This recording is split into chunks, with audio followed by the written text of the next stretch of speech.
नमस्कार, books for brain channel में आपका स्वागत है। अगर आपकी जिंदगी में कोई बहाना है, कोई दुख है जिसे आप पालते हो, कोई दर्द है जिससे आप भागते हो, तो ये कहानी आपकी है, क्योंकि यहाँ हारने वाला ही जीतना सीखता है। एक लड़का जो दिन में कॉकरोच मारता था और रात को खुद से नफरत करता था, एक ऐसा बेटा जिसे उसके ही पिता ने इंसान से डरना सिखा दिया था, जिसके पास न पैसा था, न शरीर, न सपने, बस एक चीज थी, जिद। वो लड़का बना नेवी सील, बना दुनिया का सबसे कठिन इंसान। नाम है डेविड गॉगिंस और ये कहानी है उनकी बेस्ट सेलर किताब कांट हर्ट मी की। अगर आप इस वीडियो को यहाँ तक सुन रहे हो तो मतलब आप इस बुक समरी को सुनना चाहते हो। तो चलिए शुरू करते हैं इस किताब के चैप्टर्स को। चैप्टर नंबर 1, टूटे घर में जन्म। डेविड गॉगिंस का जन्म एक ऐसे घर में हुआ था जहाँ दरवाजे तो थे लेकिन शांति नहीं थी, जहाँ खिड़कियां तो थी लेकिन रोशनी नहीं थी। उनके पिता ट्रिनिस गॉगिंस बाहर से एक सफल और अमीर बिजनेसमैन थे, जिसके पास स्केटिंग रिंग, बढ़िया गाड़ी और पैसे की कोई कमी नहीं थी, लेकिन घर के अंदर वो किसी राक्षस से कम नहीं था। डेविड ने महज 6 साल की उम्र से ही उस नर्क को जीना शुरू कर दिया था। हर सुबह उठकर अपने पिता के बिजनेस में काम करना, दिन में स्कूल और रात को फिर से वही शोषण, वही मारपीट, वही डर। उनकी माँ और बड़े भाई पर भी रोज अत्याचार होते थे और डेविड बस एक कोने में छिपकर ये सब चुपचाप सहता रहता। वो रोता नहीं था, क्योंकि रोना भी एक लग्जरी थी जिससे और मार पड़ती थी। ट्रिनिस गॉगिंस उन्हें काम से नहीं, एक गुलाम की तरह आदेश देता था, और जब डेविड से गलती होती तो वो माफी नहीं, गुस्से और बेल्ट से सबक सिखाता। स्कूल उनके लिए पढ़ाई की जगह नहीं, बस एक छुपने की जगह बन गई थी। वो कभी टीचर्स की बातें समझ ही नहीं पाते थे, क्योंकि दिमाग में हमेशा एक ही चीज चल रही होती थी, आज अगर मैंने कुछ गलत किया तो क्या पापा मुझे मारेंगे। मानसिक रूप से वो टूट चुके थे और उन्हें खुद पर यकीन नहीं रह गया था। लेकिन उनकी माँ ने एक दिन फैसला किया, अब और नहीं। उन्होंने एक रात डेविड और उनके भाई को उठाया, कुछ जरूरी सामान समेटा और उस जहन्नुम से भाग निकली। वो भागे लेकिन पूरी तरह आजाद नहीं हुए। गॉगिंस का यह पहला अध्याय यही बताता है कि आपकी शुरुआत चाहे जितनी भी दर्दनाक क्यों ना हो, अगर आपने उस दर्द को स्वीकार कर लिया तो वही दर्द आपको ऐसी ऊंचाइयों तक पहुंचा सकता है जहां आम लोग कल्पना भी नहीं कर सकते। चैप्टर नंबर 2, भागना लेकिन आजादी नहीं। डेविड गॉगिंस की माँ जब उस जहन्नुम जैसे घर से भागी तो उनके साथ सिर्फ 2 चीजें थी, एक अधजली हिम्मत और अपने बच्चों को बचाने का जुनून। ट्रिनिस गॉगिंस से निकलने के बाद उन्होंने इंडियाना के एक छोटे से कस्बे ब्राजील में शरण ली, ये सोचकर कि अब जिंदगी थोड़ी आसान होगी। लेकिन वहां भी जिंदगी ने उन्हें राहत नहीं दी। अब कोई बेल्ट से नहीं मारता था, लेकिन अब इस नए शहर ने उन्हें कुछ और गहराई से तोड़ दिया। रेशियल डिस्क्रिमिनेशन, जिसे आप गोरे और काले का भेदभाव भी कह सकते हैं, गरीबी और अकेलापन। डेविड अब एक ऐसे स्कूल में था जहां वो एकमात्र अश्वेत छात्र था। बच्चे उसे निगर यानी नाइजीर कहते थे, उसकी त्वचा का मजाक उड़ाते और उसे गंदा समझते। कई बार उसे स्कूल में पीटा गया, लेकिन उसने शिकायत नहीं की, क्योंकि उसे लगता था ये शायद मेरी गलती है। वहां ना तो कोई दोस्त था, ना कोई ऐसा इंसान जो उसे समझता। एक वक्त ऐसा भी आया जब वो स्कूल जाते हुए डरने लगा और घर लौटने का भी मन नहीं होता, क्योंकि वहां भी कोई खुशी नहीं थी। गरीबी इतनी थी कि खाने के लिए कई बार सिर्फ एक ही चीज होती थी, कॉर्नफ्लेक्स या ब्रेड, और कभी कभी वो भी नहीं। घर में बिजली कट जाती और ठंड के मौसम में डेविड को अपनी माँ के साथ एक ही कंबल में सिकुड़कर सोना पड़ता था। उनके पास कपड़े नहीं थे और एक ही जोड़ी जूते में स्कूल जाना पड़ता। स्कूल में बच्चे उनके कपड़ों की बदबू उड़ाते, लेकिन सबसे बड़ा हमला उसके आत्मसम्मान पर तब हुआ जब उसे पढ़ने लिखने में कमजोर कहकर स्लो लर्नर घोषित किया गया। डेविड को डायलेक्सिया जैसे लर्निंग डिसेबिलिटीज थी, लेकिन उसकी पहचान सिर्फ यह बन गई थी कि ये लड़का बेवकूफ है। उसकी माँ मेहनत करती, लेकिन दिन रात नौकरी करके भी 2 वक्त की रोटी जुटा पाना मुश्किल था। डेविड हर रात बिस्तर में लेटे हुए खुद से एक सवाल पूछता, क्या मैं वाकई में इतना बेकार हूँ? ये वही लड़का था जो कभी अपने पापा के घर में जोर से सांस लेने से डरता था और अब इस नए शहर में अपने वजूद को लेकर ही शर्मिंदा था। उसकी आत्मा धीरे धीरे टूट रही थी। ये भागना किसी आजादी का रास्ता नहीं था, ये बस नर्क से निकलकर सन्नाटे की जेल में कैद हो जाना था। और ये वो पल थे जहां गॉगिंस का भविष्य तय नहीं हुआ था। उसकी अंदरूनी आग उसकी तकलीफ से एक ताकत बनने लगी थी। वह दिन ब दिन चुप हो रहा था और अंदर कुछ जाग रहा था। वो एक आवाज जो कह रही थी, एक दिन तू दिखाएगा इन सबको कि तू क्या है। यही वो अध्याय है जहां हम समझते हैं कि असली लड़ाई बाहर वालों से नहीं होती, बल्कि अपने टूटे हुए आत्मसम्मान को जोड़ने से होती है। और डेविड की ये लड़ाई अब शुरू हो चुकी थी। चैप्टर नंबर 3, मोटापा और हार का गड्ढा। 24 साल की उम्र तक डेविड गॉगिंस की जिंदगी एक ऐसी थकी हुई फिल्म बन चुकी थी जिसमें हर सीन में हार ही हार थी और अंत का कोई संकेत नहीं था। जब दुनिया में लोग करियर बनाते हैं, सपनों की तरफ बढ़ते हैं, डेविड अपनी जिंदगी कीचड़ में घसीटते हुए जा रहे थे। उनका वजन 300 पाउंड के करीब, लगभग 135 किलो पहुंच चुका था और वो एक पेस्ट कंट्रोल कंपनी में काम करते थे। रोजाना कोकरे, चूहे और दीवारों में छिपे कीड़े मारना ही उनका काम था। किसी आलीशान ऑफिस या उद्देश्य से भरी नौकरी की तो बात ही छोड़ दीजिए। डेविड का हर दिन इस सोच के साथ शुरू होता था कि काश आज मेरा दिन बिना खुद से घृणा के बीते। लेकिन ऐसा कभी नहीं होता था। जब वो सुबह उठते और आईने में खुद को देखते तो उन्हें सिर्फ नफरत, शर्म और हताशा नजर आती थी। मोटापा उनके शरीर पर था, लेकिन असली जंग दिमाग में चल रही थी। उन्होंने खुद को मानसिक रूप से कमजोर, बेकार, अयोग्य घोषित कर दिया था। उनके दिन टीवी देखने, डोनट्स खाने और अपनी थकी हारी माँ की मेहनत को चुपचाप निहारते हुए गुजरते थे। एक वक्त ऐसा आया जब उन्हें खुद से इतनी नफरत होने लगी कि वो अपनी ही नजरों से आंख मिलाने से कतराते थे। लोगों के बीच खड़े होने का साहस नहीं था और अंदर की वो आवाज जो कभी बचपन में कुछ बनने का सपना देखती थी, अब एक खोखली गूंज बनकर रह गई थी। लेकिन अक्सर इतिहास तभी बनता है जब सब कुछ खत्म हो चुका होता है। और डेविड के लिए वो पल एक सामान्य दिन की शाम को आया जब उन्होंने टीवी ऑन किया और एक नेवी सील डॉक्यूमेंट्री चल रही थी। उसमें वो देख रहे थे इंसान अपनी ताकत की सीमाओं को लांघकर कैसे अमानवीय स्थिति में भी खुद को ढाल सकते हैं। कड़क यूनिफॉर्म, स्टील जैसे एब्स, मीलों तक दौड़, ठंडे पानी में तैरना और घंटों तक थकान में डटे रहना, ये सब एक ही इंसान कर रहा था। उस पल डेविड को दिल में कुछ टूटा नहीं। उस पल डेविड के दिल में कुछ टूटा नहीं, बल्कि कुछ जागा। उन्होंने सोचा, क्या मैं भी ऐसा बन सकता हूँ? जवाब था, शायद नहीं। लेकिन फिर भी उस सवाल का उठना ही क्रांति का बीज था। उन्होंने तुरंत इंटरनेट पर सील बनने की योग्यता देखी और एक भयानक सच सामने आया। उन्हें सील बनने के लिए सिर्फ 3 महीने में 106 पाउंड यानी कि 48 किलो वजन घटाना था। एक कठिनतम शारीरिक परीक्षा पास करनी थी और मानसिक स्तर पर खुद को पूरी तरह रीसेट करना था। एक सामान्य व्यक्ति के लिए ये एक मजाक जैसा टास्क होता, लेकिन डेविड जान चुके थे कि ये वही दरवाजा है जो उन्हें इस गंदगी से बाहर ले जा सकता है। उन्होंने पहली बार खुद से ईमानदारी से बात की। डोनट्स की जगह उबले अंडे और सब्जियां खाई। रात के टेलीविजन की जगह कार्डियो और वर्कआउट ने ले ली। हर दिन उन्होंने अपनी सीमाओं को चुनौती दी। हर बार जब शरीर कहता बस अब और नहीं, तो उनका जवाब होता, मैं अभी शुरू ही हुआ हूँ। उनके लिए वजन घटाना सिर्फ फिट दिखने के लिए नहीं था, बल्कि एक नई पहचान गढ़ने की प्रक्रिया थी। लेकिन बदलाव केवल शरीर में नहीं हो रहा था, असली निर्माण उनके माइंडसेट में हो रहा था। डेविड ने अपने आप से झूठ बोलना बंद किया, बहाने बनाने की आदत खत्म की और खुद को हर दिन मानसिक रूप से जला झोंक कर फौलाद बनाने की शुरुआत की। ये वही इंसान था जो कभी लिफ्ट लेने से डरता था, अब सुबह 5 बजे सड़कों पर पसीने से तर होकर दौड़ रहा था। उन्होंने महसूस किया कि अगर मैं आज कीचड़ में हूं तो इसके लिए कोई और नहीं, मैं खुद जिम्मेदार हूं। और यही एहसास बना उनका पहला असली हथियार। ये अध्याय बताता है कि हर इंसान की जिंदगी में एक ऐसा मोड़ आता है जहां या तो वो अंधेरे को अपनी किस्मत मान लेता है या फिर उसी अंधेरे से चिंगारी निकालकर रास्ता जलाता है।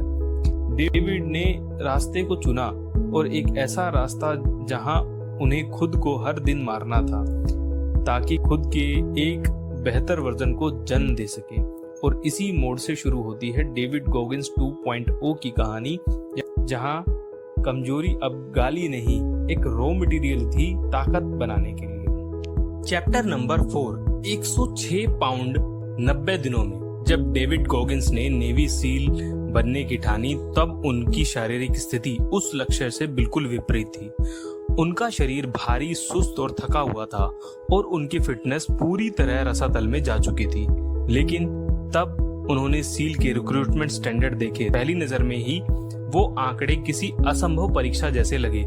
सिर्फ 90 दिनों में उन्हें 106 पाउंड लगभग 48 किलो वजन कम करना था, वो भी तब जब उनकी वर्तमान स्थिति एक बीमार, आलसी और आत्मविश्वास से शून्य व्यक्ति की थी। मगर अब डेविड किसी बाहरी बदलाव की नहीं बल्कि भीतर से क्रांति की जरूरत महसूस कर रहे थे। उन्होंने सबसे पहले अपने खान पान की आदतों पर चाकू चला दिया। चिप्स, कोल्ड ड्रिंक और सभी तरह के प्रोसेस फूड्स उनके जीवन से गायब हो गए। उसकी जगह आया अनुशासन, टाइमर और एक फिक्स्ड डाइट जो पेट नहीं इरादों को भरती थी। सुबह की नींद को उन्होंने त्याग दिया और अलार्म की पहली आवाज के साथ वो सड़कों पर दौड़ने निकलते, बिना जूते के दर्द की परवाह किए, बिना थकान को बहाना बनाए। उनके दिन में 3 इंटेंस वर्कआउट सेशन शामिल थे। सुबह दौड़ना, दोपहर में रेजिस्टेंस ट्रेनिंग और रात को तैराकी। उन्होंने खुद को एक सोल्जर की तरह ट्रेन करना शुरू किया, जबकि वो तब तक सेना में थे भी नहीं। कभी पानी में सांस टूटने लगता, कभी सीढ़ियां चढ़ते वक्त चक्कर आने लगते, लेकिन डेविड एक ही वाक्य दोहराते रहते, अगर मैं आज रुक गया तो फिर कभी खड़ा नहीं हो पाऊंगा। उन्होंने उस समय को ऐसा देखा जैसे ये उनकी आखिरी लड़ाई हो। कोई ट्रेनर नहीं, कोई कोच नहीं, सिर्फ वो और उनकी पीड़ा। शरीर हर दिन जलता था, हड्डियां थक जाती थी, मगर उनका मन अब आजाद होने के लिए छटपटा रहा था। उन्होंने हर दिन अपने लिमिट्स को ठुकराया, हर कंफर्ट को धिक्कारा, हर बहाने को मार गिराया, वजन घटाया। अब केवल फिट दिखने का मामला नहीं था, ये उनके जीवन का पुनर्जन्म था। जब शरीर कांपता था तो वे खुद से कहते, तेरे पास या तो आज हारने का बहाना है या जिंदगी बदलने का मौका। 3 महीनों में उन्होंने जो किया वो किसी चमत्कार से कम नहीं था। उन्होंने अपने शरीर से फैट नहीं, कमजोरी और शर्मिंदगी को पिघलाकर बहा दिया। जो लोग उन्हें देखकर हंसते थे, अब वही लोग उन्हें देखकर चौंक जाते। डेविड ने खुद को ऐसा गढ़ा जैसे कोई लोहार कच्चे लोहे को तपाकर तलवार बनाता है। यह अध्याय सिखाता है कि बदलाव की प्रक्रिया ग्लैमर से नहीं, त्याग और लगातार संघर्ष से गुजरती है। जब आप अपने आराम के घेरे से बाहर निकलते हैं, तभी आप महसूस करते हैं कि आप में कितनी अधूरी ताकत छिपी हुई थी। डेविड का सफर यही दिखाता है, अगर आप अपने आप को हर रोज हरा सकते हैं तो दुनिया में कोई लड़ाई बड़ी नहीं रह जाती। चैप्टर नंबर 5, हेल वीक, जहां 90% लोग छोड़ देते हैं। सील बनने की प्रक्रिया कोई साधारण कोर्स नहीं था, ये एक मानसिक और शारीरिक यज्ञ था जिसमें हर उम्मीदवार को अपनी सीमाएं पार करनी होती थी और अधिकतर लोग आधे रास्ते में ही दम तोड़ देते थे। इस ट्रेनिंग की सबसे भीषण परीक्षा थी हेल वीक, एक ऐसा दौर जो इंसान को शरीर से नहीं मन से तोड़ता था। 5 दिनों तक लगभग बिना नींद के हर क्षण आदेश, थकावट और पानी पसीने में डूबा हुआ संघर्ष चलता था। डेविड गॉगिंस को ये चुनौती इतनी आसान नहीं मिली। उन्होंने इसे 3 बार दोहराया, क्योंकि 2 बार उनका शरीर जवाब दे गया था, लेकिन तीसरी बार उन्होंने तय किया था कि अब चाहे कुछ भी हो जाए, पीछे नहीं हटना। उस बार उनके पैर की हड्डियों में दरारें आ चुकी थी, हर कदम में दर्द ऐसा था जैसे तलवारें चुभ रही हों, लेकिन उन्होंने खुद को सिर्फ एक ही बात समझाई, तू किसी आम जिंदगी के लिए नहीं बना। इस सप्ताह में हर क्षण एक नर्क था, बर्फ जैसे ठंडे पानी में घंटों पड़े रहना, बालू से भरे कपड़ों में रात भर क्रॉलिंग करना और लगातार चीखते इंस्ट्रक्टर्स की गूंज सुनते रहना। कई बार ऐसा लगा कि शरीर अब काम नहीं करेगा, सांस रुक जाएगी, पर डेविड का विश्वास उस दर्द से बड़ा था जो उनकी हड्डियों में गूंज रहा था। उन्होंने उस हेल वीक को ऐसा स्वीकार किया जैसे वो उनका असली घर हो, जहां तकलीफ उनकी पहचान थी और संघर्ष उनका धर्म। बाकी लोगों के चेहरे डर और थकान में सफेद हो गए थे, लेकिन डेविड की आंखों में एक जिद थी, मैं यहाँ टिकने नहीं जीतने आया हूँ। जब बाकी प्रतिभागी आंखों में पानी लेकर हार मान लेते, डेविड अपने भीतर की आग को और भड़काते थे। वो इस युद्ध को सिर्फ टेस्ट नहीं, एक परिवर्तन की चाबी मानते थे, क्योंकि इस प्रक्रिया में वो केवल एक सील नहीं बन रहे थे, वो एक ऐसे इंसान में ढल रहे थे जो कभी भी, कहीं भी, किसी भी चुनौती को स्वीकार करने में सक्षम हो। हेल वीक ने उनसे उनका आराम, नींद, ऊर्जा सब छीन लिया, मगर बदले में उन्हें दिया एक नया व्यक्तित्व, जो असंभव शब्द को अस्वीकार करता था। यह अनुभव हमें याद दिलाता है कि वेदना क्षणिक हो सकती है, लेकिन जो उससे लड़कर निखरता है उसकी चमक आजीवन टिकती है। गोगिंस ने उस हफ्ते को नहीं झेला, बल्कि उसे अपनाया और वहां से निकले एक ऐसे योद्धा के रूप में जो कभी भी पीछे मुड़कर देखने वाला नहीं था। Chapter number 6, accountability mirror. David Goggins की जिंदगी का सबसे बड़ा मोड़ किसी जिम में नहीं आया, किसी दौड़ में नहीं आया, बल्कि आया एक आईने के सामने जो हर रोज दीवार पर चुपचाप टंगा रहता था। वो आईना जिसे उन्होंने नाम दिया अकाउंटेबिलिटी मिरर। हर सुबह डेविड उस शीशे के सामने खड़े होकर खुद को टटोलते और बिना किसी झिझक के वो बातें कहते जो शायद कोई और कभी भी कहने की हिम्मत नहीं करता। वो खुद से कहते, तू सुस्त है। कभी बोलते, तू अपनी काबिलियत से भागता है। और फिर जोड़ते, लेकिन तू इससे बाहर निकल सकता है। ये कोई मोटिवेशनल प्रैक्टिस नहीं थी, ये था कड़वे सच का सामना करने का अभ्यास। उस आईने में वो सिर्फ चेहरा नहीं देखते थे, वो अपनी कमियों, आदतों और बहानों का पोस्टमार्टम करते थे। इस प्रक्रिया में उन्होंने सच्चाई को टाला नहीं, बल्कि गले लगाया। उन्होंने स्टिकी नोट्स में अपनी असलियत लिखकर उस आईने पर चिपका दी, हर वो बात जो उन्हें शर्मिंदा करती थी या जिसने उन्हें रोका था। पर यही सच्चाई उनकी असली ताकत बन गई। इस अभ्यास ने उन्हें सिखाया कि खुद से प्यार करने से पहले खुद को समझना और सुधारना जरूरी है। दुनिया चाहे आपको 1000 झूठों में दिलासा दे दे, लेकिन जब तक आप खुद के सामने ईमानदार नहीं बनते, तब तक कोई बदलाव स्थायी नहीं होता। डेविड ने इस आईने को एक शिक्षक की तरह देखा जो झूठी तारीफ नहीं करता, सिर्फ यथार्थ दिखाता है।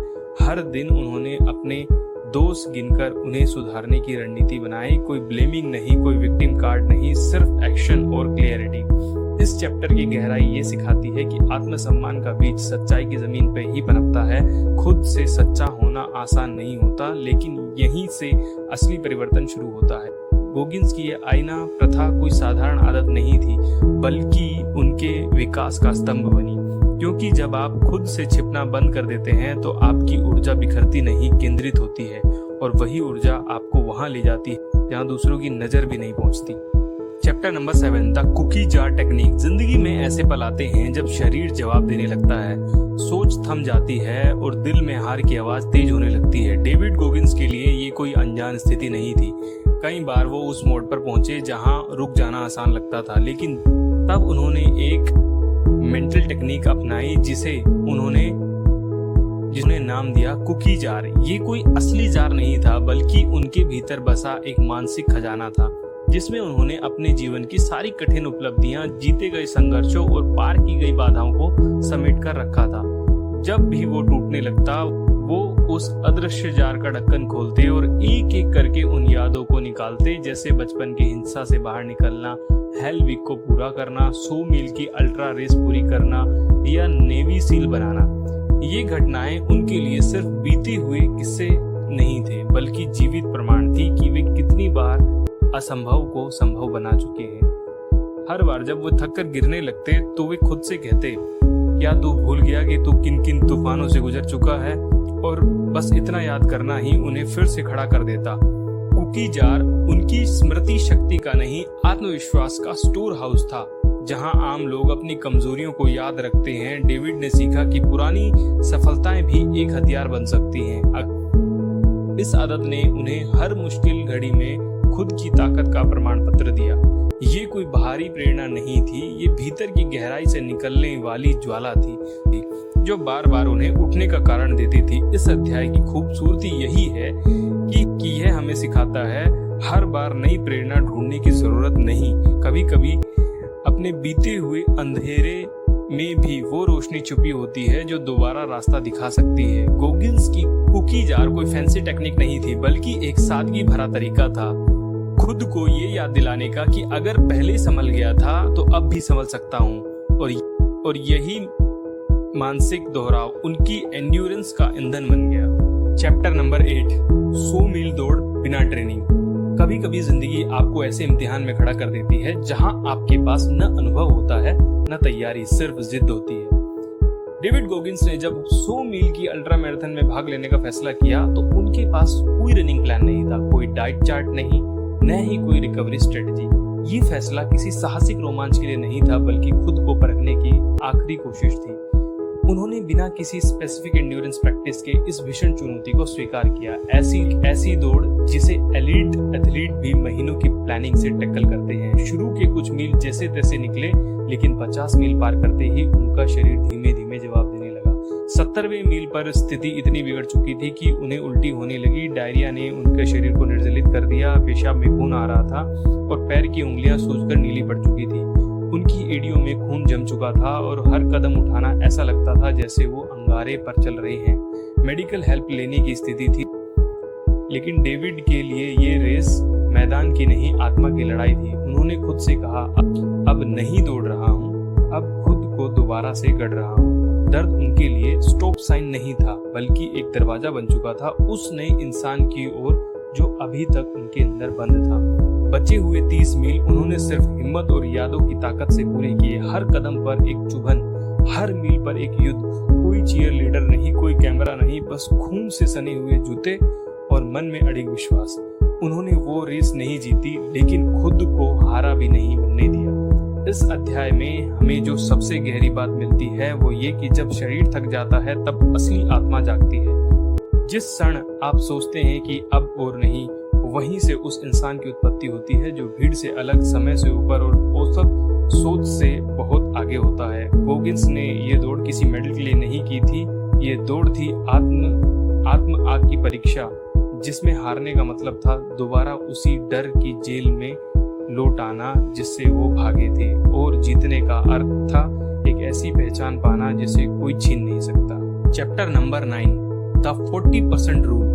डेविड गोगिंस का मानना है कि इंसान की सबसे बड़ी कमजोरी उसकी सोच की सीमा होती है, न कि उसकी काबिलियत। उन्होंने अपने अनुभवों से एक सिद्धांत निकाला जिसे वो कहते हैं द 40% रूल। इसका मूल संदेश है कि जब भी कोई व्यक्ति महसूस करता है कि अब और नहीं हो सकता, कि अब शरीर या मन जवाब दे रहा है, तो असल में उसने अभी तक अपनी पूरी शक्ति का केवल 40% ही इस्तेमाल किया होता है।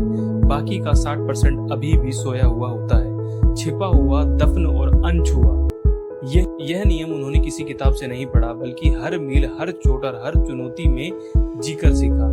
इस विचार का अर्थ है कि जो बाधाएं हमें असंभव लगती हैं, वो अक्सर हमारे मन का झूठा अलार्म होता है। गोगिंस जब भी खुद को थका हुआ महसूस करते, वो खुद को रोकते नहीं थे, बल्कि अपने अंदर की गहराई में उतरते, उस हिस्से तक पहुंचते जो आमतौर पर लोग कभी छूते ही नहीं। उन्होंने खुद को बार बार खींचा, मेंटल एग्जॉस्शन से आगे, इमोशनल ड्रेनेज के पार। वो मानते थे कि ताकत सिर्फ मांसपेशियों की बात नहीं है, बल्कि ये एक निश्चित सोच और बिना शर्त आत्म आदेश की कला है। जब इंसान थक कर रुक जाता है, वही गोगिंस अपने मन को आदेश देते, अब असली लड़ाई शुरू हुई है। उन्होंने सिखाया कि जब तक आप अपने ऊपर संदेह करते रहेंगे, तब तक आपकी वास्तविक क्षमता कभी उजागर नहीं हो सकेगी। ये सिद्धांत सिर्फ दौड़ या ट्रेनिंग तक सीमित नहीं है, यह एक जीवन दर्शन है। रिश्तों में, करियर में और सपनों की तरफ बढ़ते हुए हर कदम में हम अपने ही बनाए हुए डर के पिंजरे में कैद रहते हैं। लेकिन जब आप उस 40% के पार खुद को झोंकते हैं, तब जाकर आपको एहसास होता है कि आप में कितनी आग बाकी थी। यह अध्याय इस सच्चाई को उजागर करता है कि आलस्य और थकावट सिर्फ मानसिक संकेत है, न कि स्थायी हकीकत। गोगिंस की इस सोच का सार है कि जब तक आप खुद को मजबूत समझते रहेंगे, आप कभी भी अपनी पूरी ऊंचाई नहीं छू पाएंगे। लेकिन जैसे ही आप इस 40% वॉल को तोड़ते हैं, आप उस दूसरे जीवन में प्रवेश करते हैं जहां असंभव सिर्फ एक पुरानी आदत थी, जिसे छोड़ना अब आपका नया अभ्यास बन चुका है। Chapter number 10, taking souls. David Goggins का नजरिया कभी सिर्फ खुद को बेहतर बनाने तक सीमित नहीं था। वो अपने आसपास की दुनिया पर ऐसा प्रभाव छोड़ना चाहते थे कि विरोधी भी सिर झुका ले। टेकिंग सोल्स उनकी वही मानसिकता थी जहां उन्होंने हर प्रतिद्वंदी को मानसिक रूप से तोड़ने का तरीका विकसित किया, लेकिन नफरत या अहंकार से नहीं, बल्कि अपने कर्मों की चमक से। उनका मकसद यह नहीं था कि लोग उन्हें पसंद करें, बल्कि यह था कि लोग उनके समर्पण, अनुशासन और हौसले के सामने खुद को छोटा। नेवी सील की एक खास ट्रेनिंग में जब पूरा पलटन ठंड, भूख और थकावट से टूट चुका था, वहां गोगिंस ने वही किया जो कोई नहीं करता। वो आगे बढ़े और पूरी यूनिट के लिए एक मिसाल बन गए। वो तेज दौड़े, सबसे ऊंची चढ़ाई की सबसे पहले वापस लौटे, ताकि बाकियों को लगे कि अगर ये आदमी इस हालत में इतना कर सकता है तो हम क्यों नहीं। उनके इस व्यवहार ने इंस्ट्रक्टर्स तक को चौंका दिया, क्योंकि उन्होंने सिर्फ अपनी हिम्मत से ही नहीं, पूरे माहौल का तापमान बदल दिया था। टेकिंग सोल्स कोई रणनीति नहीं थी, ये एक क्रांतिकारी दृष्टिकोण था, जहां जवाब आलोचना से नहीं बल्कि एक अलग स्तर की कड़ी मेहनत से दिया जाता है। उन्होंने दिखाया कि अगर आप किसी भी परिस्थिति में खुद को इतना परिष्कृत कर लो कि सामने वाला आपको देखकर खुद को ही सवालों में घेर ले, तो वही असली जीत है। ये कोई आम जीत नहीं थी जो ट्रॉफी या नंबर में मापी जा सकती, बल्कि वो मानसिक बढ़त है जो शत्रु को बिना लड़े ही पराजित कर देती है। इस चैप्टर का सार ये है कि जब आप बेमिसाल बन जाते हैं तो मुकाबला खुद ही खत्म हो जाता है। गोगिंस ने कभी तालियों के लिए कुछ नहीं किया। उन्होंने हर काम इस सोच से किया कि मैं खुद के भीतर इतनी आग पैदा करूं कि मेरी ऊर्जा ही सबकी कमजोरी को भस्म कर दे। यही उनका टेक सोल्स तरीका था, जहां आप किसी को हराते नहीं, आपकी मौजूदगी ही उन्हें झुका देती है। चैप्टर नंबर 11, दिल में छेद फिर भी रनिंग जारी। जब किसी इंसान ने अपनी पूरी जिंदगी खुद को असंभव से ऊपर उठाने में लगा दी हो, तब शरीर की कोई सीमा भी उसकी हिम्मत के आगे नहीं टिक पाती। डेविड गोगिंस की काया उस समय तक फौलाद बन चुकी थी। Ultra marathon, SEAL training, pain की सीमाएं पार कर चुके थे, लेकिन फिर एक दिन मेडिकल रिपोर्ट ने सब कुछ झकझोर दिया। पता चला कि उनके दिल में एक जन्मजात छेद है, कॉन्जेनिटल हार्ट डिफेक्ट, जो उनकी जान के लिए सीधा खतरा था। डॉक्टर ने स्पष्ट शब्दों में कहा, अब तुम्हें दौड़ना बंद करना होगा। कोई भी तेज फिजिकल एक्टिविटी जानलेवा साबित हो सकती है। यह सुनना किसी आम इंसान के लिए जीवन खत्म करने जैसा होता, लेकिन डेविड ने इस खबर को भी एक नई चुनौती की तरह स्वीकार किया। उन्होंने कहा, मैं इस दुनिया में सिर्फ टिके रहने नहीं आया, मैं यहाँ अपनी छाप छोड़ने आया हूँ। उनके लिए ये केवल मेडिकल रिपोर्ट नहीं थी, बल्कि जीवन में एक नई परीक्षा थी। उन्होंने इसे स्टॉप साइन नहीं माना, बल्कि प्रूव योरसेल्फ मोमेंट समझा। ऐसे समय में जब लोग आराम ढूंढते हैं, उन्होंने फिर से खुद को उठाया, कुछ सीमाएं नजरअंदाज कर, कुछ सावधानियों को अपनाकर, लेकिन अपने जुनून से कभी समझौता नहीं किया। उनके लिए दौड़ना अब एक एक्सरसाइज नहीं, एक स्टेट ऑफ माइंड बन चुका था। यह अध्याय हमें समझाता है कि जब जुनून इतना गहरा हो जाए कि शरीर की कमजोरियां भी उस आवाज के आगे मौन हो जाएं, तब इंसान केवल एक नाम नहीं, एक मिसाल बन जाता है। गोगिंस ने हमें ये दिखाया कि जिंदगी सिर्फ सांस लेने तक सीमित नहीं, वो जिंदा रहना है जो हर पल अपने उद्देश्य की आग में जलता है। उन्होंने अपनी सीमा को अस्वीकार नहीं किया, बल्कि उसके बावजूद जीने का तरीका खोजा, और यहीं से उनकी सोच साधारण से अमरता की दिशा में मुड़ गई। जब कोई कहता है अब नहीं डेविड कहते हैं अभी तो शुरू किया है। Chapter number 12, Goggins philosophy. David Goggins की पूरी जिंदगी अगर एक वाक्य में समेटी जाए तो वो होगी, आसान रास्ते बंद करो, मुश्किलों से दोस्ती करो। उनके अनुसार आराम कोई इनाम नहीं बल्कि जहर है, जो धीरे धीरे आपकी आग को बुझा देता है। उन्होंने सिखाया कि जीवन में महान बनने की पहली शर्त है, तकलीफ से भागना बंद करो और उसे गले लगाना शुरू करो। जहां दुनिया शॉर्टकट्स ढूंढती है, वहां गोगिंस ने दर्द को अपनी पाठशाला बना लिया। उनके लिए सफरिंग्स कोई अभिशाप नहीं बल्कि चरित्र प्रमाण की प्रयोगशाला है। उन्होंने कहा, हर वो बहाना जो तुम बनाते हो एक झूठ है जो तुम्हें छोटे दायरे में कैद रखता है, और यही सोच उन्हें बाकी भीड़ से अलग बनाती है। उन्होंने कभी एक्सटर्नल मोटिवेशन पर भरोसा नहीं किया।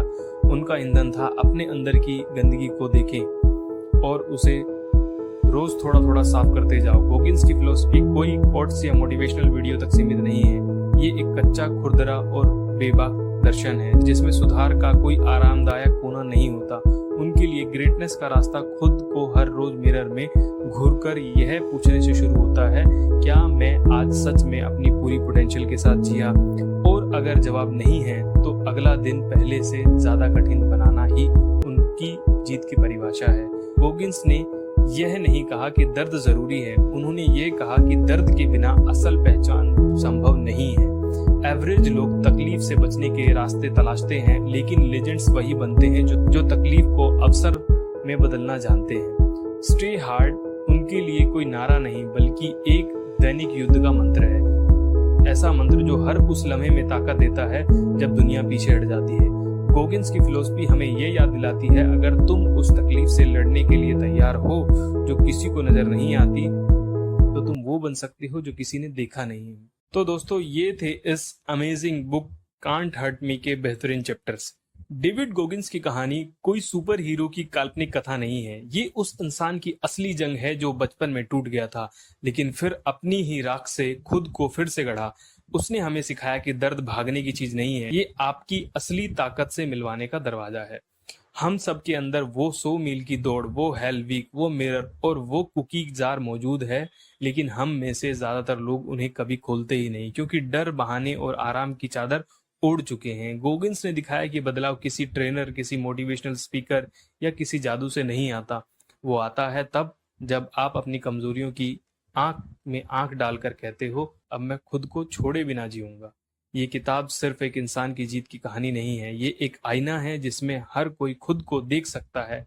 तो अगली बार जब तुम थको, हार मानने लगो या सोचो कि अब मुझसे नहीं होगा, तो गोगिंस की तरह अपने अंदर झांको और खुद से बस इतना कहो, मैं आया हूं सिर्फ जीने के लिए नहीं, मैं आया हूं खुद को हर रोज जीतने के लिए। Because pain is temporary but glory last for ever.